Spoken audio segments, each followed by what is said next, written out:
friend, welcome back to my channel Study Point with RD. This video will be very interesting, so do not skip. आज আমি আলোচনা কৰিম কনজাংশনৰ বিষয়ে,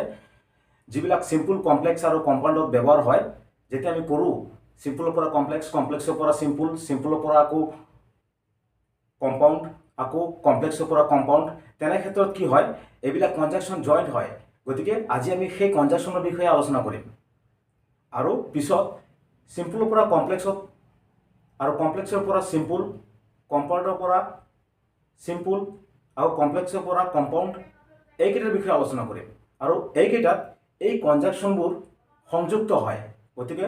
ভিডিঅ'টো মনোযোগ সহকাৰে শুনিব, তেতিয়াহ'লে গোটেইখিনি বুজি পাব। তেতিয়াহ'লে আহক, গঠন অনুসৰি সেন্টেন্সক তিনিটা ভাগত ভাগ কৰিব পাৰি। এটা হ'ল সিম্পল সেন্টেন্স, আৰু এটা হ'ল কম্পাউণ্ড সেন্টেন্স, আৰু এটা হ'ল কমপ্লেক্স সেন্টেন্স। সিম্পল সেন্টেন্সক সৰল বাক্য বুলি কোৱা হয়, কম্পাউণ্ড সেন্টেন্সক যৌগিক বাক্য বুলি কোৱা হয়, আৰু কমপ্লেক্স সেন্টেন্সক জটিল বাক্য বুলি কোৱা হয়। আমি ইতিমধ্যে ডে 1 ভিডিঅ'ত এইকেইটাৰ ডেফিনেশ্যনৰ বিষয়ে আলোচনা কৰিছিলোঁ। আজি আমি আলোচনা কৰিবলৈ গৈ আছোঁ যে এইবিলাকত যিবিলাক কনজাংশন ব্যৱহাৰ হয় সেইকেইটাৰ বিষয়ে। চাওক, কোঅৰ্ডিনেটিং কনজাংশন, কোঅৰ্ডিনেটিং কনজাংশন এইবোৰ যেতিয়া আমি turn into compound sentence, compound sentence গঠন কৰিবলৈ এইকেইটা কনজাংশন ব্যৱহাৰ হয়। প্ৰথমটো আছে চাওক, এণ্ড আছে, দ্বিতীয়টো আছে বাট,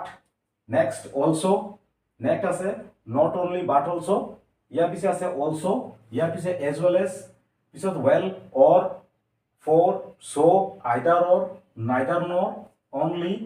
otherwise, else, still, yet, nevertheless, however, etc. আৰু বহুতো আছে। এইকেইটা যেতিয়া আমি কম্পাউণ্ড সেন্টেন্স গঠন কৰোঁ তেতিয়া ব্যৱহাৰ হয়। আৰু এটা চাওক, sub অৰ্ডিনেটিং conjunction,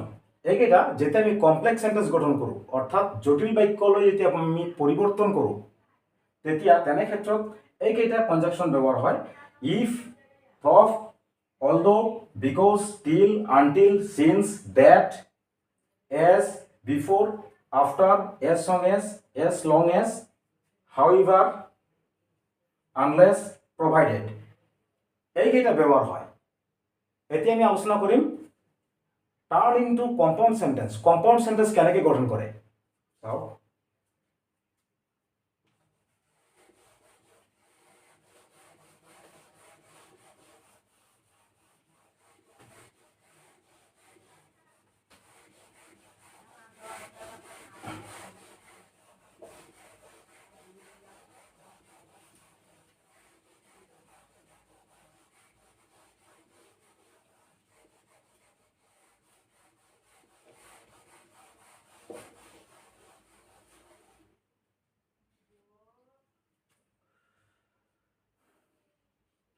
Turn into compound sentence, compound, মই compound লিখিছো। টাৰ্ন ইনটু কম্পাউণ্ড অৰ্থাৎ কম্পাউণ্ড সেন্টেন্সলৈ আমি কেনেকৈ পৰিৱৰ্তন কৰিব পাৰোঁ চাওক। Question number 1, he studied hard,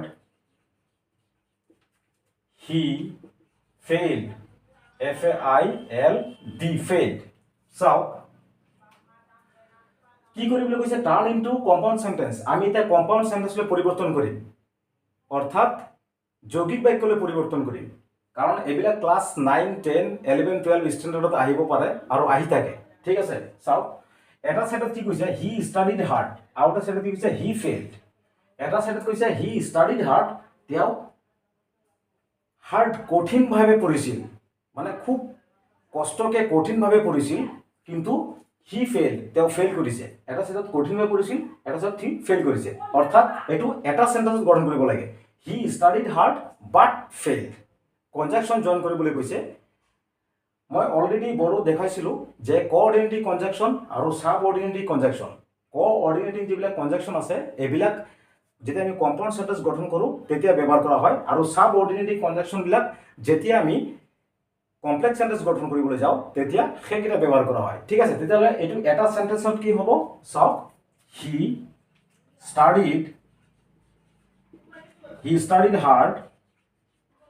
but fail fail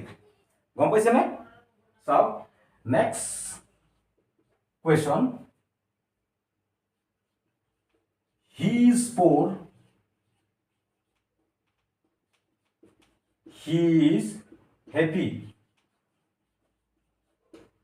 happy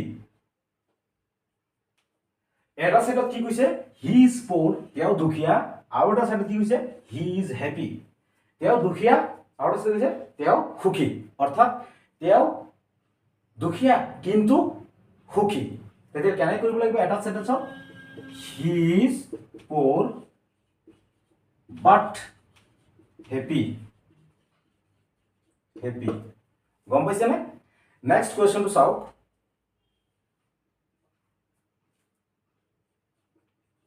he is rich he is not happy এটা সাইডত কি কৈছে he is rich তেওঁ ধনী আৰু এটা সাইডত কৈছে he is not happy তেওঁ ধনী তেওঁ সুখী নহয় অৰ্থাৎ he is rich তেওঁ ধনী কিন্তু সুখী নহয় যদি এটা সেন্টেন্সত কেনেকৈ হ'ব কি কনজাংশন জইন্ট হ'ব he is rich but is not happy গম পাইছানে ইয়াতে কনজাংশন কি লাগিছে বাট জয়েন্ট হৈছে ইয়াতো কনজাংশন বাট জয়েন্ট হৈছে ইয়াতো কনজাংশন বাট জয়েন্ট হৈছে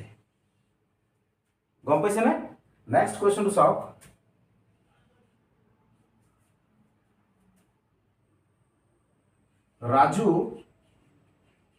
Raju is a good cricketer.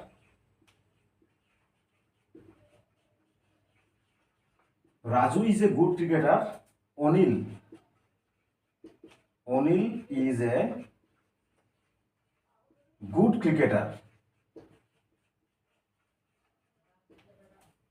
ইয়াতে কি কৈছে Raju is a good cricketer Raju এজন ভাল খেলুৱৈ কৈছে ভাল ক্ৰিকেট খেলুৱৈ আৰু Anil is a good cricketer অনিলো এজন ভাল ক্ৰিকেট খেলুৱৈ ঠিক আছে তেতিয়া ইয়াতে কি কনজাংশন জইন্ট হ'ব এণ্ড ৰাজু আৰু অনিল দুইজনে কৈছে যে এজন গুড ক্ৰিকেটাৰ তেতিয়াহ'লে কেনেকৈ লিখিব লাগিব এইটো ৰাজু এণ্ড অনিল আৰ আহি যাব আৰ গুড ক্ৰিকেটাৰ্স ইয়াতে পুৰো নম্বৰ হৈ যাব কাৰণ দুইজনৰ কথা কৈছে যে সেইকাৰণে এইটো কি হ'ব গুড ক্ৰিকেটাৰ ঠিক আছে নেক্সট কুৱেশ্যন চাওক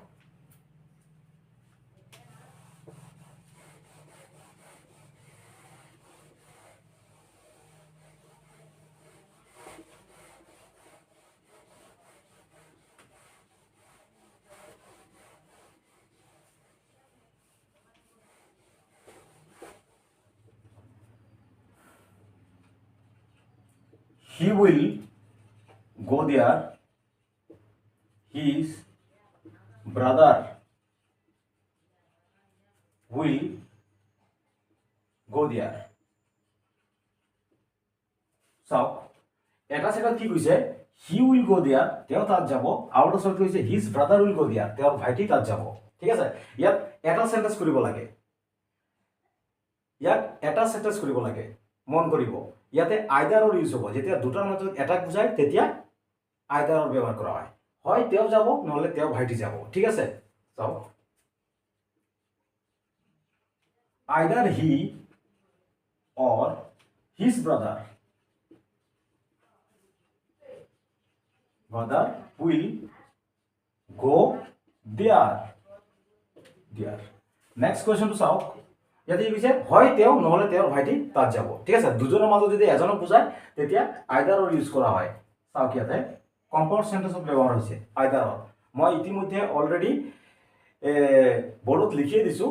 সেইকেইটা চাই ল'বা কোঅৰ্ডিনেটিভ কনজাংশন সাবঅৰ্ডিনেটিভ কনজাংশন কোঅৰ্ডিনেটিভ কনজাংশনবোৰ কেৱল কম্পাউণ্ড সেন্টেন্স ব্যৱহাৰ কৰা হয় আৰু সাবঅৰ্ডিনেটিভ যিবিলাক কনজাংশন আছে এইবিলাক যেতিয়া কমপ্লেক্স সেন্টেন্স গঠন কৰোঁ তেতিয়া ব্যৱহাৰ কৰা হয় নেক্সট কুৱেশ্যনটো চাওক যদু is guilty গিল্টি আৰু এটা চাইডত কৈছে Ram is guilty Ram is guilty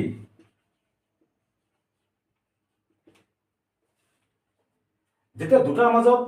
কোনোটোক নুবুজায় তেতিয়া আমি নাইদাৰ নৰ ইউজ কৰোঁ মনত ৰাখিব নাইদাৰ নৰ যদু ইজ গিল্টি যদুও গিল্টি কৈছে আৰু ইয়াতে কি কৈছে ৰাম ইজ গিল্টি ৰামো গিল্টি ঠিক আছে চাওক নাইদাৰ যদু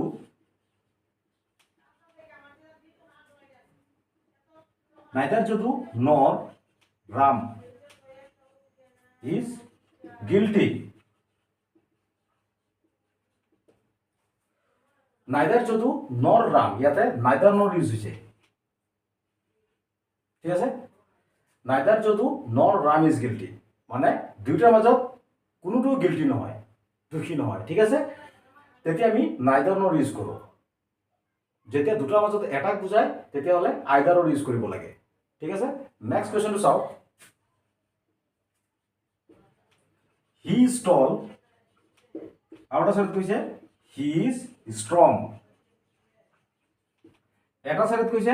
তেওঁ ওখ আৰু এটা চাইডত কৈছে হি ইজ ষ্ট্ৰং তেওঁ শক্তিশালী ইয়াতে কি হ'ব not only but also use কৰা হ'ব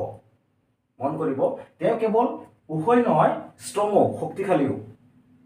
তো কেনেকৈ ইউজ কৰিবলৈ চাওক he is not only strong tall but also strong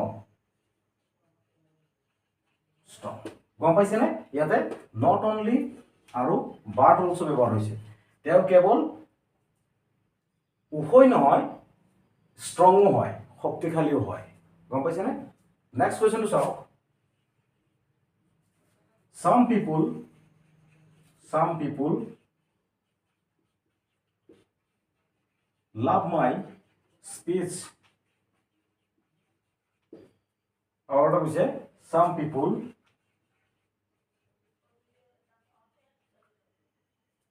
love my work ইয়াতে প্ৰথমটোত কি কৈছে কিছুমানে মোৰ স্পেচক ভাল পায় মানে মই যেটো মানে কথা কও যেটো স্পেচ কও হেতু ভাল পায় আৰু কিছুমানে কৈছে যে মোৰ ওয়ার্ক কামক ভাল পায় তো ইয়াতে কনজাংশন কি হ'ব এন্ড জয়েন্ট হ'ব and some people love my speech and some my work গম পাইছে নে খেয়াল কৰিব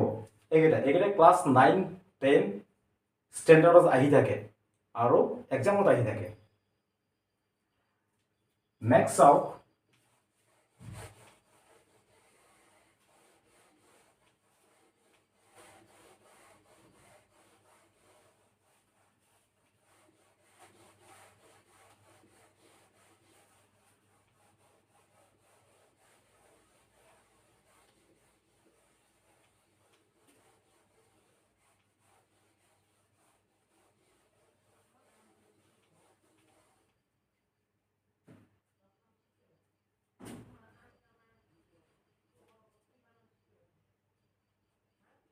You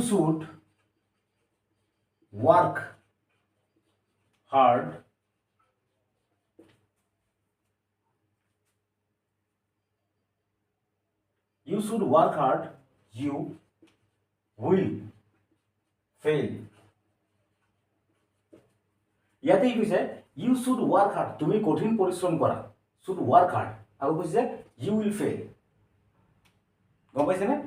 এপিনে কৈছে তুমি কঠিন পৰিশ্ৰম কৰা আৰু এটা কৈছে কি কৈছে ইয়াতে you will fail ইয়াতে মিনিংটো কোৱা হৈছে মই মিনিংটো কথা কৈছো ইয়াতে কৈছে you should work hard তুমি কঠিন পৰিশ্ৰম কৰা আৰু এটা কৈছে you will fail অৰ্থাৎ তুমি কঠিন পৰিশ্ৰম কৰা আদাৰওয়াইজ you will fail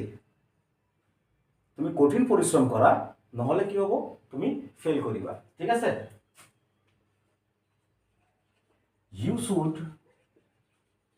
work hard otherwise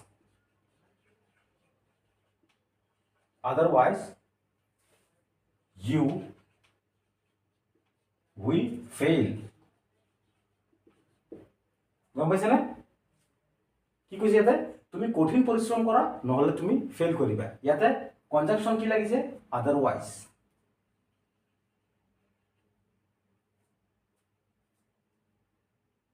next question to চাও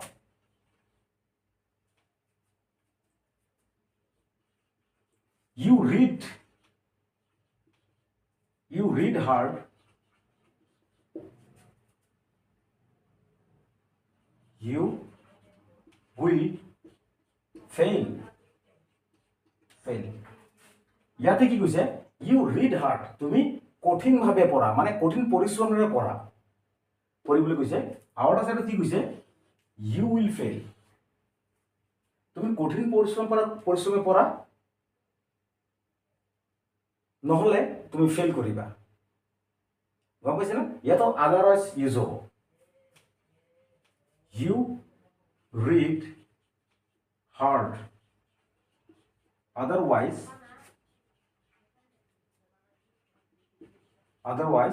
you will